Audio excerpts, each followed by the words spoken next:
요한계시록 12장 9절 말씀을 같이 읽도록 하겠습니다. 요한계시록 12장 9절입니다. 시작. 큰 용이 내쫓기니 예뱀 곧 마귀라고도 하고 사탄이라고도 하며 온 천하를 꿰는지라. 그가 땅으로 내쫓기니 그의 사자들도 그와 함께 내쫓기니라. 우리가 성경에 보면 이제 에덴 동산에는 이제 뱀으로 이렇게 나타났잖아요. 그리고 이제 그 예수님 공생의 기간에는 뱀이 이제 뱀을 그 바리새인들에게 뱀들아 독사의 자식들아 그랬잖아요. 독사의 자식들아.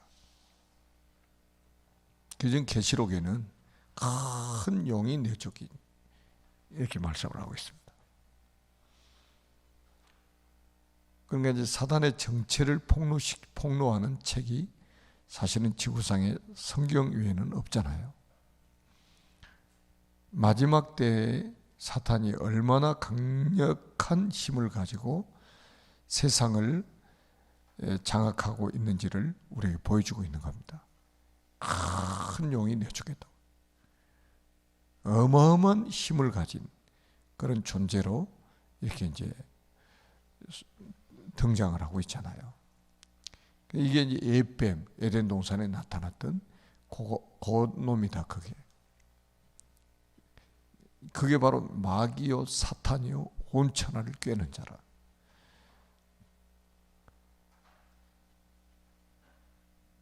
그가 땅으로 내쫓기니 그의 사자들도 그의 사자들이 누굽니까? 동반 타락했던 천사들.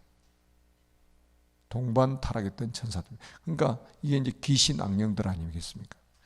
그러니까 사람들이 죽은 조상한테 제사를 지낸다고 하는데 우리는 확실한 그 말씀을 딱 가지고 있잖아요. 사람이 죽으면 천국 아니면 지옥이라는 내세에 간다는 거. 사람이 죽어서 떠돌아다니는 게 귀신이 아니고 타락한 천사의 무리들, 이게 이제 귀신 악령들 아니겠습니까? 이게 조상의 탈을 쓰고 나타나기도 하고, 그러니까 그래서 사람들을 미혹하는 거죠. 그래서 감쪽같이 속아버리는 거죠. 조상이라고 생각하는 거죠. 그러니까 무당들 구다는 데 가보면 그러잖아요. 당신 조상이 지금 오셨다. 조상 흉내 다 내고. 그러니까 후손들이 딱 볼 때는 영락없이 할아버지 할머니라, 자기 아버지 어머니라.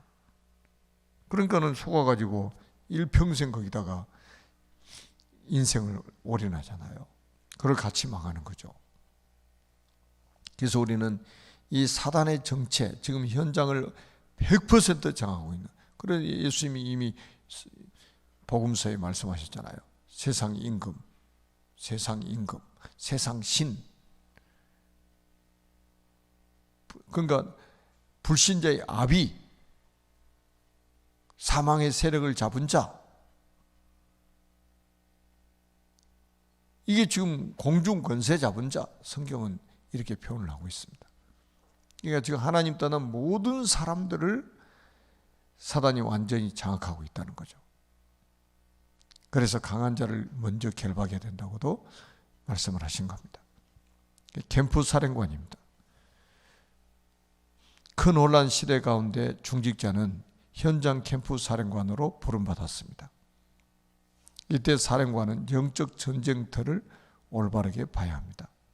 먼저 성도의 싸움은 이긴 싸움이라는 사실을 봐야 합니다. 왜 이긴 싸움입니까? 예수 그리스도께서 이미 사단의 권세를 완전히 결박시켜 놨잖아요. 그러니까 그리스도께서 십자가에서 완전히 사단의 머리를 박살내 놨다 이 말이죠. 그러니까 이긴 싸움이라, 이긴 싸움. 그러니까 보장된 싸움인 거죠. 그리고 위에서 내린 권세를 가졌음을 알아야 합니다. 우리가 이제 한번 보세요. 그 교통순경 교차로 같은 데 딱 서가지고 탁 손 들면 차 다 서버리잖아요. 가라고 탁 신호하면 차 다 가잖아요. 그게 뭐예요? 권세라요. 그게 국가에서 부여한 권세.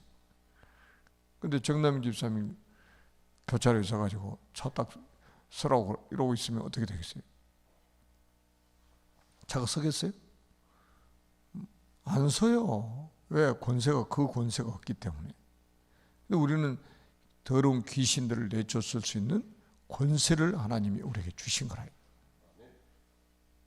대통령도 할 수 없는, 대통령도 붙잡혀 있는 이 사단의 권세를 우리가 결박할 수 있는 권세가 우리 성도에게만 있다는 거죠. 그래서 우리가 뭐 초신자도, 그러니까 우리 새가족들에게도 계속 우리가 이게 전달해야 될 내용들이라니까요. 예수 믿는 지 1초만 돼도 그 권세가 있는 거예요. 뭐 장로님이나 목사님들이나 뭐 권세를 가지고 있는 게 아니고 예수 믿는 모든 사람에게 그 권세가 있음을 알려줘야 된단 말이에요. 그리고 그 권세는 사용해야 나타나는 거예요. 그러니까 신분은 믿으면 회복이 되는데 권세는 사용할 때 나타나는 거예요. 그러니까 이게 처음부터 이걸 안 가르쳐 놓으면 절대 사용을 안 합니다. 권세를. 그러니까 귀신을 내쫓으라고 그랬지 부탁하라고 한 게 아니잖아요. 왜? 권세가 있으니까. 자, 그리고 마지막으로 그리스도의 깃발만 꽂으면 됩니다. 여러분 전쟁할 때 그래 딱 정복했다는 증거로 깃발을 딱 꽂잖아요. 그것만 하면 된다 이거지. 이때 캠프 사령관은 어떻게 승리를 선포할 수 있을까요? 첫째, 개선 장군의 승리 선포입니다. 캠프 사령관은 개선 장군인 그리스도의 일의 비밀을 선포하는 자입니다. 그리스도의 일이 뭡니까 도대체? 그리스도의 일이 뭐예요? 그리스도의 삼중직 아니겠어요? 그래서 그리스도께서 하신 일은 이 세 가지 일을 하신 거예요. 참 왕으로 마귀의 머리를 박살내시고, 참 제사장으로 우리의 모든 죄와 저주 문제를 해결하시고, 참 선지자로 하나님 만나는 길을 여셔가지고 지옥의 권세에서 우리를 해방시켜 주시는 거잖아요. 이 그리스도의 그 삼중직의 축복이 우리 성도들에게 와 있는 거예요. 우리 성도들에게 어마어마한 축복이잖아요.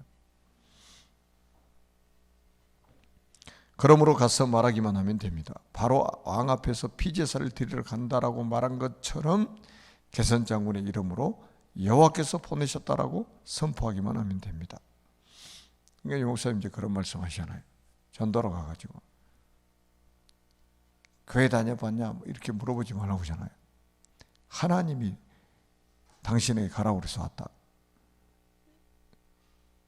이렇게 하라고 그러잖아요. 저 사람 만나가지고. 하나님이 나를 당신에게 가라고 그래서 왔다. 가끔 우리 옛날에 무당집 가면 제가 그런 이야기 했거든요. 제일 높은 신이 당신한테 가서 가라고 그랬다. 누구냐고 그래도. 그리스도다 그랬대.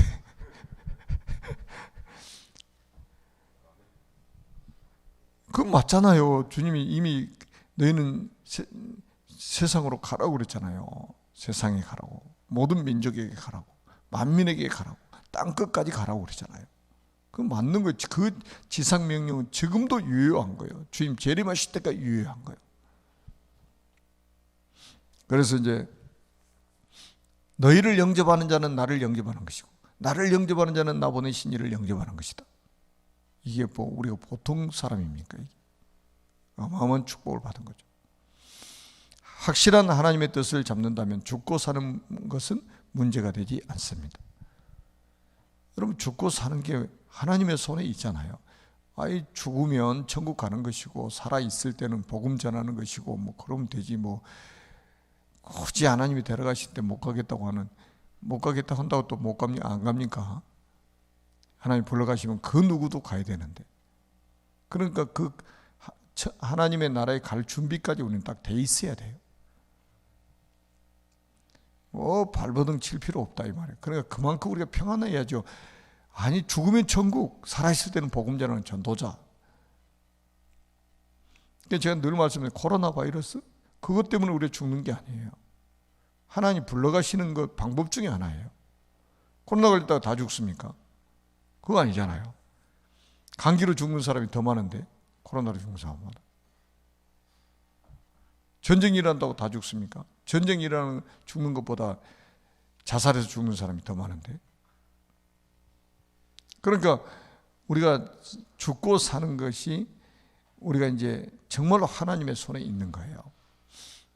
그래서 우리가 너무 세상 염려하고 근심하고 막 미래 걱정하고 이렇게 사는 것 자체가 사실은 어리석은 거잖아요. 그리고 막 천년만년 살 것처럼 그렇게 살면 안 돼요. 얼마나 우리 인생이 짧습니까? 저도 이제 요즘에 뭐 깜짝깜짝 놀라는 게 내가 벌써 이렇게 오래 살았나?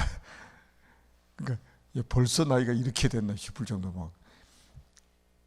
제가 우리 목사님들하고 딱 이게 만나 보니까 우리 목사님은 이제 저도 이제 노회장 했던 사람이니까 이제 보통 정경 노회장님들 만나서 이렇게 보면요, 아유 젊었을 때 만난 분들인데 지금 보니까 막 70 넘은 분들이 막 많은 거예요. 70 지금 70 막 다가오는 사람들이 많은 거예요. 야 진짜 그러니까 우리가 야 엊그저께 같았는데 벌써 이렇게 막 나이가 들고 천국 천성에 갈 날이 가까워지는구나 이렇게 이제 생각되는데, 그러니까 우리가 진짜 한번 보면 세월이 얼마나 빠른, 화살처럼 빠르다고 그러잖아요. 화살처럼. 그 정도 빨리 가는 거예요. 나이 먹은 사람은 그걸 더 느낀단 말이죠. 그럼 우리가 하루하루 살 때에 어떻게 살고 무엇을 위해 살아야 될 것이냐 답이 나오잖아요. 확실한 하나님의 뜻을 잡는다면 죽고 사는 것도 문제가 되지 않는다. 두 번째, 위기 속에서 헌신할 수 있는 이유, 언약을 잡은 이새는 다윗에게 중요한 심부름을 시켰습니다. 오바댜는 하나님이 반드시 승리할 것과 하나님이 숨긴 제자가 있음을 알고 생을 걸었습니다. 어디에 생을 걸 겁니까? 어디? 확실한 제자, 하나님이 준비해 놓으신 확실한 제자를 세워놓고 가야 되잖아요. 죽더라도 확실한 제자를 세워놓고 우리가 죽어야 되잖아요. 이 땅에 남길 게 뭡니까? 집 한 채 남겨놓고 갈 겁니까 우리가? 정말로 어리석은 거죠. 죽도록 일해가지고 돈 벌어서 집 한 채 떨렁 남겨놓고 우리가 갑니까? 누구를 위해서? 무엇을 위해서? 그게 인생입니까? 제자를 남겨야죠. 렘넌트를 남겨야죠. 우리가 여기다 우리 인생을 걸어야죠. 그 축복을 누리시기를. 이미 그 속에 그 대열에 여러분이 섰잖아요. 특별히 우리 중직자들은 꼭 기억하세요. 오바댜 같은 중직자, 하나님 정말 오바댜 같은 중직자 되게 해주세요. 다니엘은 복음이 없어진 이유를 알고 우상숭배와 싸우기로 뜻을 정했어요.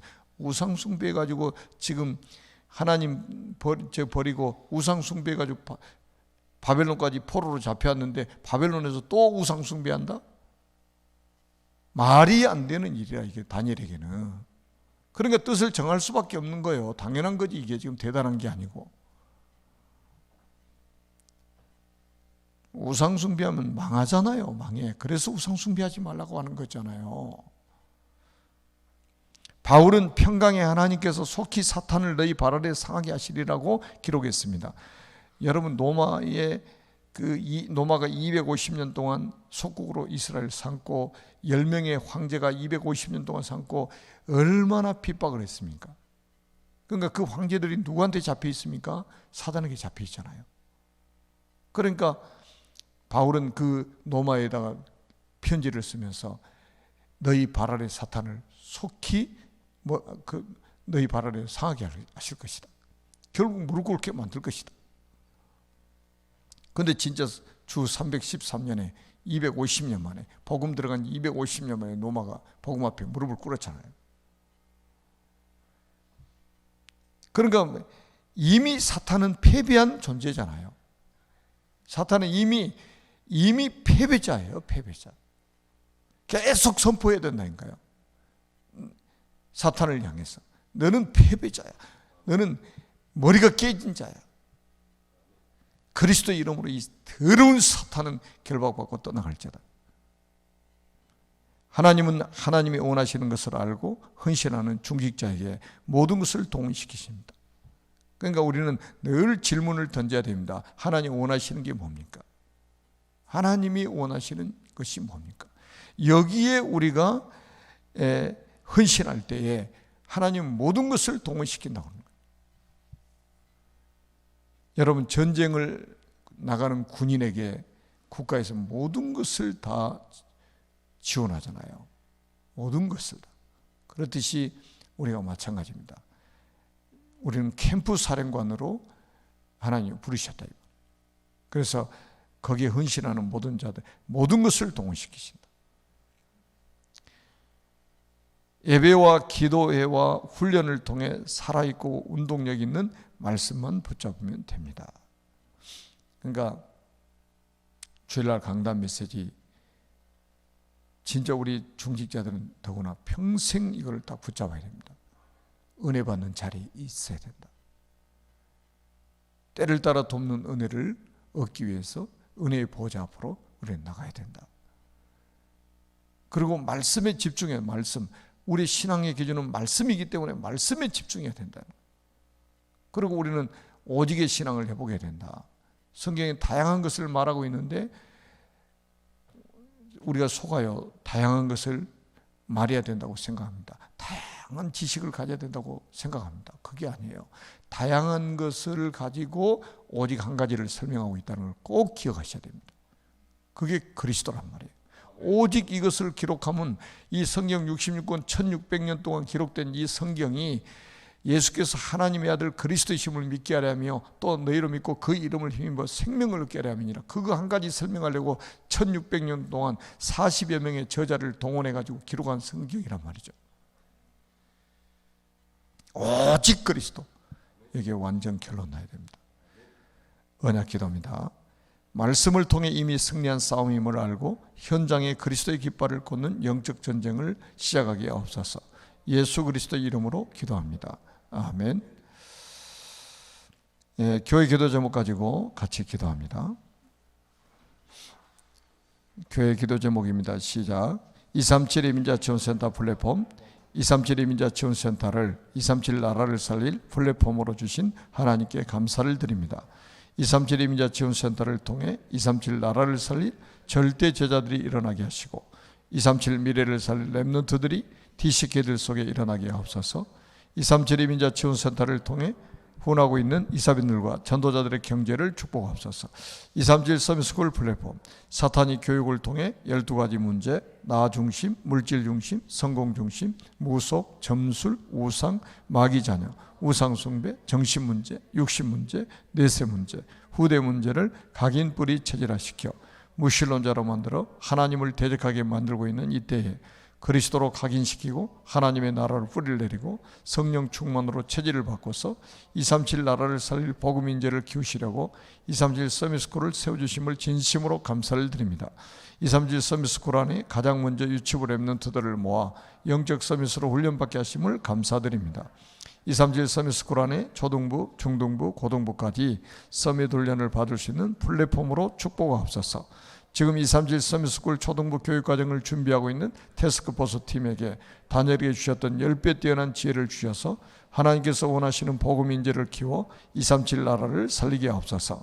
237 서밋스쿨에서 렘넌트들에게 언약과 교육과정을 지도할 인재팀과 후원할 경제팀, 24시 237 서밋스쿨 렘넌트들을 위하여 기도할 기도팀이 세워지게 하옵소서. RG 성전 플랫폼, 단순한 성전 건축이 아니라 RG 성전 건축을 언약으로 주신 것을 감사드립니다. 다시 성전 건축을 하고자 마음을 먹고 준비했던 것이 특별한 일이 아닌 지극히 당연한 일이었던 것처럼 우리도 RG 성전 건축을 통하여 237 지혜운동과 237 서밋운동을 할 수 있는 최고의 플랫폼이 될 수 있도록 역사하옵소서. 전세계 우상신전을 세워 사람들을 멸망의 길로 이끌어가고 있는 사탄의 강력한 진을 무너뜨리고 세상을 살려낼 수 있는 하나님의 RG 성전이 건축되게 하옵소서. 렘넌트들 영성과 지성을 겸비하고 믿음과 실력을 갖추고 하나님을 알고 세상을 아는 영적 서밋, 기능 서밋, 문화 서밋으로 세워서 세계 복음할 수 있는 플랫폼이 되게 하옵소서.